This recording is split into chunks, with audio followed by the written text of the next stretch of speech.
Movie की शुरुआत एक छोटे से लड़के से होती है जिसका नाम डिकी है, जो अपने ड्रीम प्राइवेट स्कूल में जा रहा है। उसके शूज मिट्टी से भरे हैं और उसका फेस भी थोड़ा गंदा दिखाई देता है। अब एक मेल टीचर मिस्टर काओ उसकी ये हालत देखकर उसका रास्ता रोकता है, लेकिन तभी वहाँ पर एक खूबसूरत टीचर मिस येन आती है और वो उसको संभाल लेती है और बड़े प्यार से बात करती है। वो छोटा लड़का उसको बताता है कि कोई भी उसको गाइड नहीं करता जब से उसकी मम्मी की डेथ हुई है और उसके पापा कंस्ट्रक्शन साइट पर काम करते हैं। मिस येन धीरे से अपनी नीज डाउन करती है और उसके फेस को अच्छे से साफ करती है और उसको क्लास में भेज देती है। थोड़ी देर बाद क्लास शुरू हो जाती है और सभी स्टूडेंट्स से अपने एस्पिरेशन के बारे में पूछा जाता है। सभी स्टूडेंट्स गर्व से अपनी एम्बिशन बताते हैं, जैसे कोई आर्टिस्ट बनना चाहता है, कोई एंटरप्रेन्योर बनना चाहता है।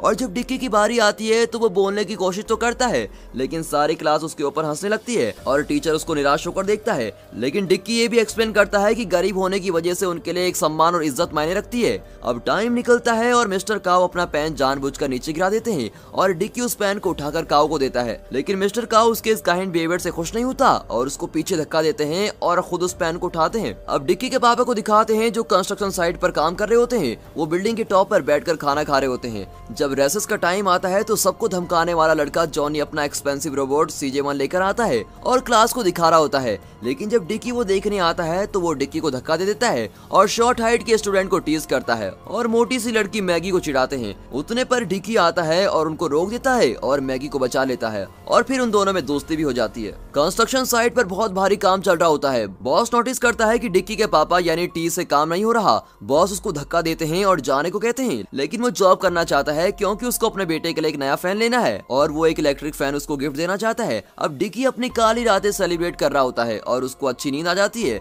लेकिन लक उसका साथ नहीं देता और इलेक्ट्रिक फैन डिफेक्टिव हो जाता है। टी डिक्की को उसके परस्यूट फॉलो करने को कहता है और कहता है कि ये काइंडनेस के बीच में कुछ नहीं है। वो एक गरीब भरी जिंदगी जी रहे हैं और टी उसके चेहरे पर खुशी लाने की कोशिश कर रहा होता है। वो उन कॉकरोचेस को पकड़ते हैं और मारते हैं जो उनके छोटे से घर में होते हैं और उनकी यह हॉबी बन गई है उन कॉकरोचेस को मारने की, और ऐसे में उनका रिश्ता और भी मजबूत हो जाता है। अब एक दिन डिक्की और टी टेलीविजन देख रहे होते हैं और न्यूज में एक अनजानी उड़ने वाली चीज के बारे में बताया जाता है। डिक्की उसको अपनी इच्छा बताता है जो CJ-1 खिलौना है और उसके पापा उसको कहते हैं कि ये सब कीमती चीजें उनके बस से बाहर है, लेकिन ये सब सुनकर डिक्की नाराज हो जाता है और ये देखकर टी डिक्की को मॉल में मारने लग जाता है। डिक्की रोना स्टार्ट कर देता है और वहाँ से भाग जाता है क्योंकि उसकी विश पूरी नहीं होती है। अब कुछ देर बाद मिस येन डिक्की को समझाती है कि उसको अपने पापा को फॉलो करना चाहिए और उनकी सारी बात माननी चाहिए। आधी रात में टी किसी अनजानी जगह जाता है और यहाँ पर टूटे हुए अप्लायंसेस फेंके जाते हैं। थोड़ी देर बाद वहाँ पर कोई चीज उठने लगती है, जैसे कुछ मिस्टीरियस सीन होने वाला हो। वो टेलीविजन देखता है और चौंक जाता है क्योंकि वो बाकी डिवाइसेस को भी ऑन कर रहा था कि वो डिवाइस उड़ने वाली है और उसको याद आता है कि वो इसको अपने बेटे को दे सकता है। वो अपने बेटे को ये दे देता है, लेकिन डिक्की को याद आ जाता है कि उसको मॉल में कितना शर्मिंदा होना पड़ा था। और थोड़ी देर बाद डिक्की इधर उधर घूमने लग जाता है और उसको ग्रीन कलर की बॉल दिखती है।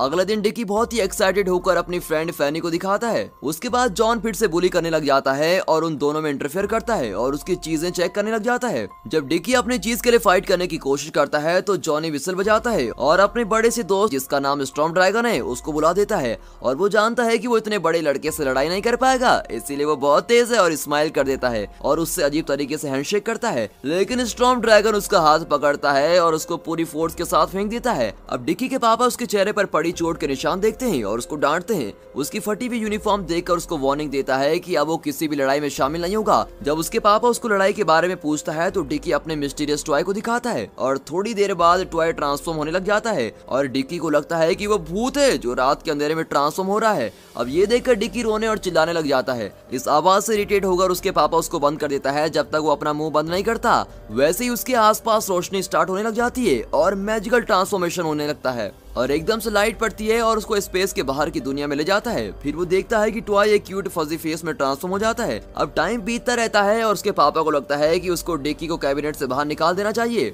डिक्की उसको प्रॉमिस करता है कि वो साइलेंट हो जाएगा। वो उससे उस क्रिएचर के बारे में पूछता है तो वो बताता है कि जो टॉय वो लेकर आया है वो एक क्लीन डॉग है जो दूसरे यूनिवर्स से आया है, जिसका नाम उसने CJ-7 रखा है। अब वो दोनों घर के कॉर्नर में राइम्स लगाकर डांस करते हैं। अब डिक्की नोटिस करता है कि एक रॉटन एप्पल फ्रेश फ्रूट में बदल जाता है, जिससे उसको लगता है कि उसके पास मैजिक पावर्स हैं। डिकी स्कूल जाने के लिए रेडी हो रहा होता है और CJ7 को अपना पार्टनर बनाकर लेके जाता है। उनका सामना एक एंग्री डॉग से होता है जो उन पर अटैक करने वाला है। अब इतने पर डिकी CJ7 की स्किल्स को देखकर सरप्राइज हो जाता है। जब CJ7 डॉग को कुंफू से मार देता है, डिकी को लगता है कि उसके एलियन पेट में एक्स्ट्राऑर्डिनरी मैजिक है और वो एक जीते हुए खिलाड़ी की तरह चल रहा होता है और सबको फेस करने के लिए रेडी है। अब इसी कॉन्फिडेंस के साथ एग्जाम से पहले डिकी बाथरूम में जाता है और CJ7 को कन्विंस करता है कि उसके एग्जाम के लिए कोई इनक्रेडिबल मैजिक कर दे। बिना देरी करे CJ7 एक डिवाइस तैयार करता है जो सनग्लासेस की तरह होते हैं और जो डिकी के आंसर लिखने में हेल्प करेगा। डिकी के सनग्लासेस में से मॉस्किटोस निकल कर जाते हैं जिनमें कैमरा फिक्स होता है और पूरी क्लास में घूमने लगते हैं, जिससे डिकी को उसके क्लासमेट्स की आंसर शीट का पता लग जाएगा। अब अगले दिन सभी रिजल्ट का इंतजार कर रहे हैं और पहली बार डिकी अच्छे मार्क्स से पास हो जाता है। मिस्टर काउ डिकी से उसके ग्लासेस मांगता है जो उसका चेहरा जला देता है। फिजिकल एजुकेशन के पीरियड में डिकी CJ7 से कोई और मैजिक की विश करता है। CJ7 उसको स्नीकर्स देता है जिससे वो हाई जंप कर सके। टीचर स्टूडेंट्स को हाई जंप करने का मेथड बता रहा होता है और वहाँ से डिकी आकर हाई जंप लगाता है और सभी देखकर हैरान हो जाते हैं। इसके अलावा डिकी ट्रेडमिल भी तोड़ देता है और स्विमिंग भी बहुत ही तेज कर रहा होता है और वो अपने टीचर से लड़ाई करता है, जबकि सारे उसको पकड़ने की कोशिश करते हैं, लेकिन वो अपनी पावर से सबको हरा देता है। डिकी अपनी पावर्स को लेकर आसमान में उड़ रहा होता है जो उसे CJ7 से मिली थी और कुछ देर बाद पता चलता है कि ये सब तो एक सपना था। तभी CJ7 अपनी आंखें गहरी नींद से खोलता है। जल्दी डिकी CJ7 को देखता है, क्या पता उसकी वो ड्रीम सच हो जाए। अब बिना किसी हेजिटेशन के वो एक्साइटेड हो जाता है और स्कूल जाने के लिए निकल जाता है। अब सपने की तरह ही उसका और CJ7 का सामना एक एंग्री डॉग से होता है और सपने के बिल्कुल उल्टा CJ7 कोई भी सुपर नेचुरल पावर नहीं निकाल पाता और डॉग को डिफेंड नहीं कर पाता और उन दोनों को उसकी वजह से चोट और बॉडी में अलग अलग तरह के निशान पड़ जाते हैं। अब एग्जाम के लिए डिकी उससे विश करता है कि कोई सुपर नेचुरल पावर उसको दे दे, लेकिन वो यहाँ भी हार जाता है और उसको कुछ नहीं दे पाता और उसको कोई आंसर की डिवाइस नहीं देता, जिससे उसका टेस्ट भी बेकार चला जाता है और इसी वजह से बेचारा वो फेल भी हो जाता है। वो CJ7 को पनिश करता है।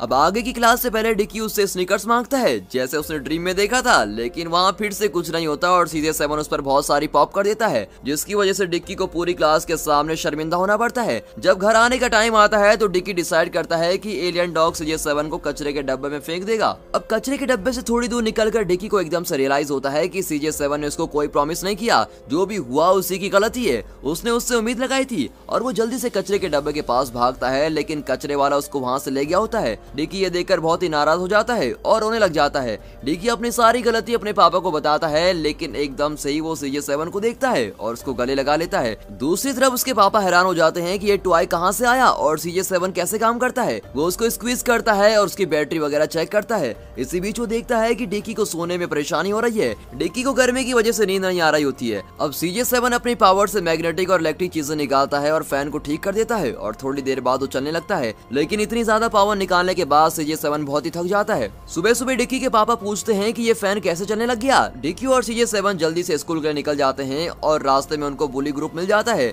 जो जॉन लीड कर रहा होता है। वो कोशिश करते हैं कि एलियन क्रीचर को पकड़ ले। फाइनली जब जॉन CJ7 को पकड़ लेता है और उसको अपने टूल से डिस्ट्रॉय करने लग जाता है, तो डिक्की अपनी फ्रेंडशिप के नाते उनसे फाइट करने लग जाता है। इतने पर जॉन का फॉलोवर स्टॉर्म ड्रैगन आता है और वैसे ही डिक्की की फ्रेंड मैगी उसको बचाने के लिए आ जाती है। अब वो दोनों बड़े बड़े लोग लड़ना स्टार्ट कर देते हैं, लेकिन लड़की जीत जाती है और डिक्की को देखती है तो वो ठीक है और ये सब मिस्टर काउ देखते हैं और उन सभी को पनिश करते हैं। CJ7 एकदम नजर आता है और अपने मास्टर डिक्की के पास चले जाता है और बुली सब इंटरेस्टेड होने लग जाते हैं जब वो CJ7 को इंसानों की तरह रिएक्ट करते देखते हैं। जो कुछ भी हुआ होता है उससे एक न्यू बॉन्डिंग और फ्रेंडशिप स्टार्ट हो जाती है और यहाँ डिक्की के पापा गर्व से अपने सभी साथियों को बता रहा होता है कि उसके बेटे के एग्जाम में अच्छे नंबर आए हैं। हालांकि उसका बॉस इन सब पर बिलीव नहीं करता और उसको लगता है कि डिक्की बस 0 ही ला सकता है। अब ये सुनकर उन दोनों में लड़ाई हो जाती है और उसके पापा को नौकरी से निकाल दिया जाता है। थोड़ी देर बाद उसके पापा रियलाइज करते हैं कि उसको डिक्की से एग्जाम के बारे में पूछ लेना चाहिए। अब अगले दिन डिक्की के पापा उससे पूछते हैं कि एग्जाम कैसा रहा और एक फादर होने के नाते उसको समझाते हैं और एजुकेशन ऑनेस्टी की वैल्यू बताते हैं। थोड़ी देर बाद डिक्की एडमिट कर लेता है कि उसने ग्रेड को चेंज कर लिया था क्योंकि वो अपने पापा को डिसअपॉइंट नहीं करना चाहता था। अब ये सुनकर उसके पापा बहुत ही गुस्सा होते हैं और उसको पनिशमेंट देते हैं।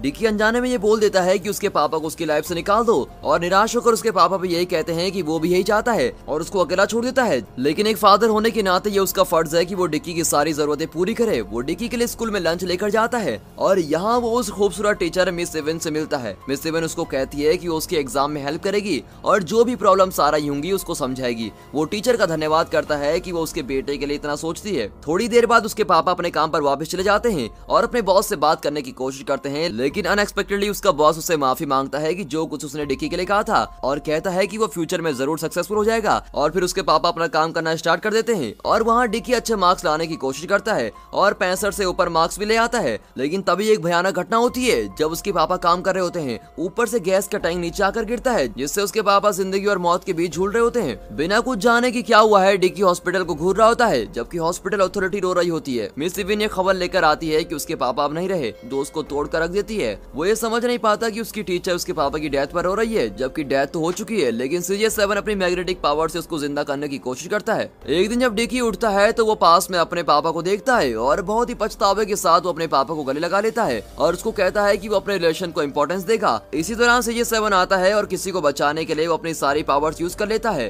और इसी वजह से वो अपनी सारी पावर्स खो देता है। डिक्की और उसके पापा कुछ और तरीके आजमाते हैं जिससे CJ7 अपनी पावर्स को वापस पा सके। डिक्की को उम्मीद होती है कि CJ7 फिर से चलने लग जाएगा और उसका रिश्ता फिर से शुरू हो जाएगा। अब क्लास टर्म के एंड में स्कूल में एक शांति भरा माहौल रहता है। स्टॉर्म ड्रैगर अपनी इच्छाएं मैगी को बताता है और जॉनी को फैनी अच्छी लगती है और डिक्की के पापा मिस इवन की तारीफ करता है। इसी दौरान डिक्की को ये उम्मीद है कि किसी दिन वो फिर से अपने फ्रेंड CJ की क्यूट आवाज को सुनेगा। वो देखता है कि आसमान से स्पेसशिप आता है, जिसको देखकर टुआई की आंख ब्लिंक करती है और वो वापस काम करना शुरू कर देता है और सामने से CJ7 की तरफ एक क्रिएचर आता है। दरअसल मूवी के एंड में बहुत सारे CJ7 होते हैं जो अपने चंचल दोस्तों के लिए अर्थ पर हमला कर देते हैं और यहाँ पर ये मूवी खत्म होती है।